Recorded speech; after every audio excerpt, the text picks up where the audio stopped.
Chapter 7. The Market of Shadows. Daniel's white car rumbles into Cardiff city center, headlights catching the gleam of wet tarmac. Neon signs reflect on the windscreen as they cruise past the Saturday crowds, the city's heartbeat muffled behind the glass. Decima's arms are folded tight, her gaze fixed on the street ahead. She hasn't spoken much since they left Porthcurry. Just the steady drum of her fingers on the door handle, like she's counting down a clock no one else can hear.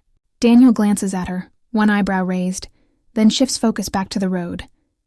They swing a sharp left into the St. David's 2-car park, the concrete ramp rising in tight, dizzying circles. "Here we go again," Daniel mutters under his breath, gripping the steering wheel a little too tight. The car winds up floor after floor, level 3, level 4, level 5, the tight spiral making Decima tense against the seat. She glances over, catching the flicker of his jaw as he concentrates. Then, scrappa, a loud drawn-out clang as the side of the car scrapes, the concrete wall on the inside curve of the ramp. Daniel jerks the wheel, swearing under his breath. Come on! Decima bursts out laughing, hands covering her mouth as she tries to stifle it. The sound echoes in the car's tight space, making it even worse. "Oh my God, Daniel, that's the second time this week." He gives her a sharp look, but there's a faint, begrudging smile tugging at the corner of his mouth. "It's not funny. I just had that panel done." They pull up at level 6, the car creaking slightly as it settles. Daniel kills the engine, exhaling a long, defeated breath. Decima's still grinning, biting her lip, the tension in her chest a little looser now. "Come on," she says, unbuckling her seatbelt. "Let's go shopping." "Shopping," Daniel mutters, glancing at the dark sky beyond the car park walls. Right. They make their way down the dim stairwell, the sound of boots on concrete echoing hollow. Outside, the entrance to Cardiff Market looms, a Victorian building of iron gates, cracked stone and a sign faded with age. Decima steps slow. She glances back at Daniel, voice low. "Remember, we don't look like we belong." Daniel's smirk fades. Inside the market, the air shifts, thick with the smell of damp stone, spices, and the faint metallic tang of magic. The stalls sprawl out in every direction, rows of old books, charms and objects that hum too loudly to be safe. But Decima doesn't stop at the fruit stall or the fishmonger. She walks fast, eyes scanning until she sees it. A door half hidden behind a stack of crates, its frame carved with faint ancient symbols. Daniel tugs her sleeve, voice low. "Are you sure about this?" Decima nods once, tight. "I'm sure." She reaches for the handle, and the Market of Shadows opens beneath them. The door creaks open with a sound that seems too loud for the cramped, low-lit corner of the market. The air behind it spills out, thicker, cooler, and laced with something metallic, like old blood on stone.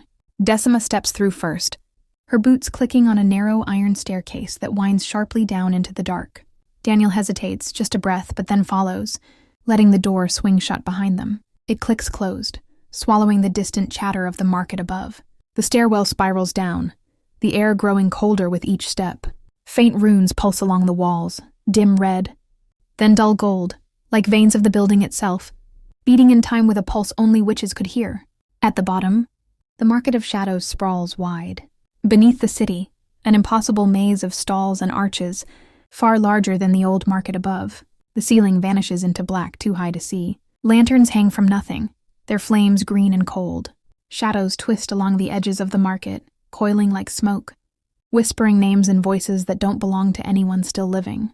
Decima swallows, but keeps walking, her boots steady on cracked stone. Daniel's footfalls follow a beat behind. Solid, careful, but alert.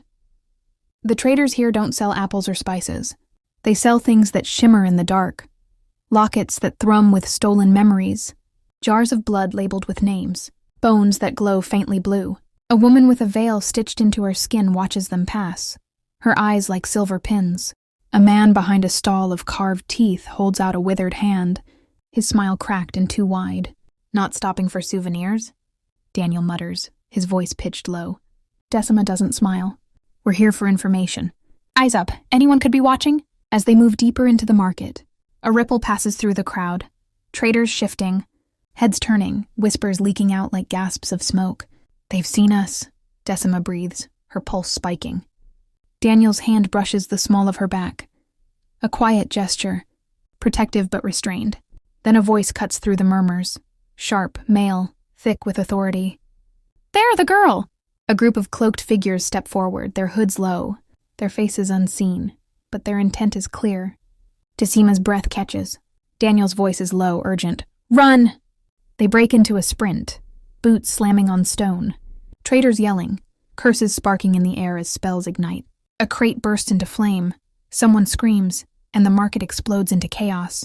Decima dodges a lunging figure, shoving past a stand of glimmering glass orbs that shatter as they tumble. Sparks burst from the shards, streaks of gold and blue lighting up the shadows. Daniel shoulders a traitor aside, knocking over a table of potion vials.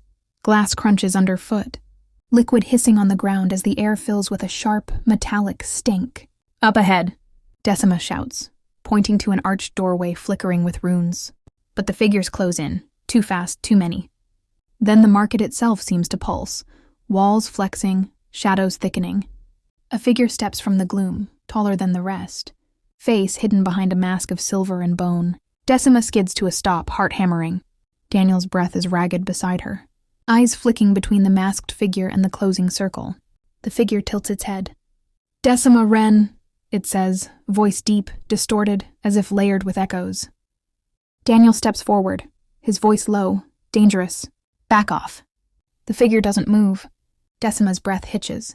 And then the floor beneath them shudders, stones glowing, a spell awakening, old magic rising like smoke from the cracks. Daniel's hand finds hers, fingers tight, and they run again, chasing the glow. The flicker of escape, while behind them, the market of shadows closes like a mouth, swallowing secrets whole. The air shifted the moment they crossed the threshold.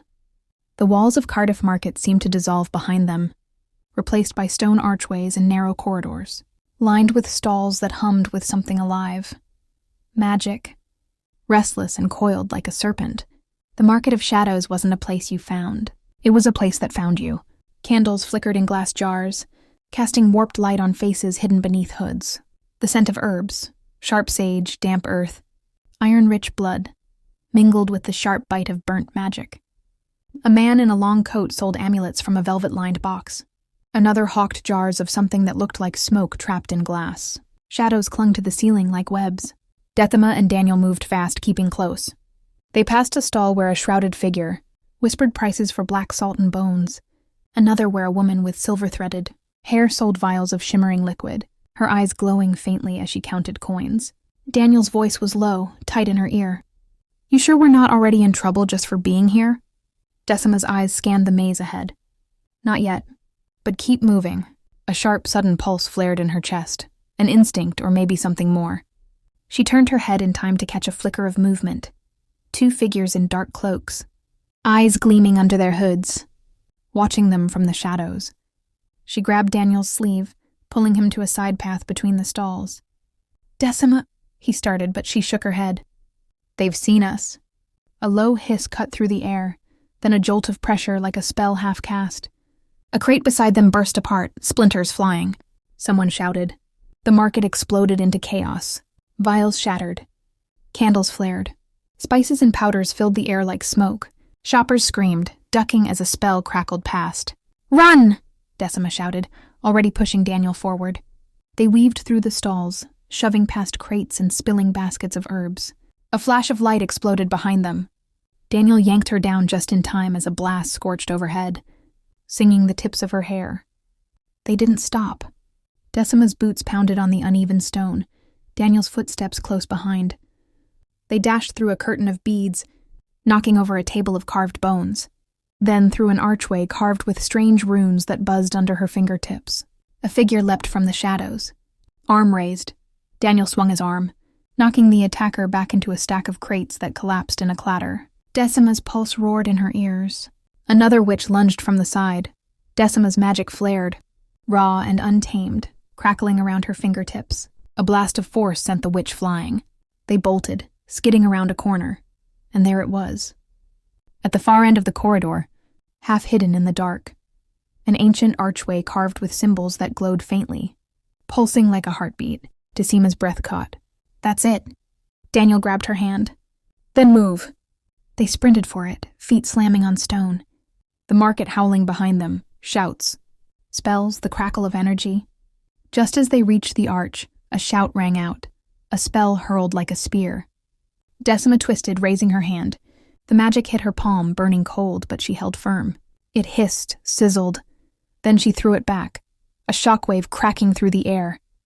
They dove under the archway. The instant they crossed the threshold, the world folded in on itself. Light shattered, sound fractured. The market seemed to vanish in a heartbeat, replaced by a deafening, empty hush. They landed hard on the ground, breathless. For a moment, everything was still. Then Decima sat up, heart racing, and realized they were somewhere else entirely. The ground beneath them was smooth, dark stone. The air tasted different, sharp, electric, like the air before a storm. Daniel groaned beside her, propping himself up on his elbows. Where the hell are we? Decima stared at the space around them. The archway they'd come through pulsed faintly behind them, like a doorway still half open. But the space beyond stretched into darkness, the ground veined with faint silver lines. At the far end, something pulsed, faint, slow, like a heartbeat. She swallowed. I think we're inside the spell. Daniel's eyes widened. What does that mean? Decima's voice was barely a whisper, but it felt like it echoed.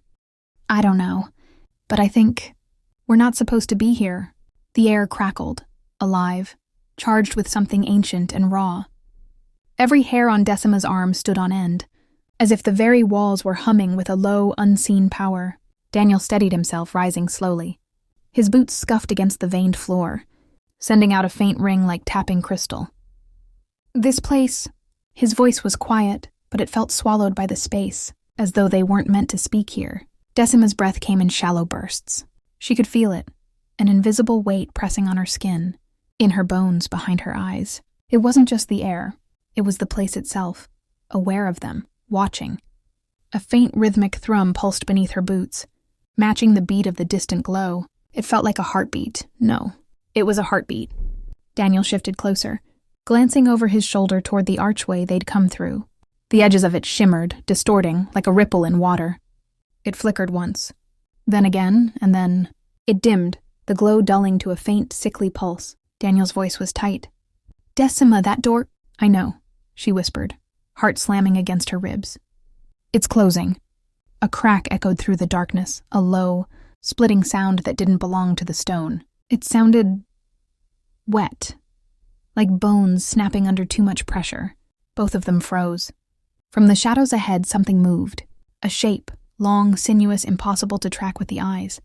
It shifted, dragging across the stone like liquid shadow, slipping through the silver veins without disturbing them.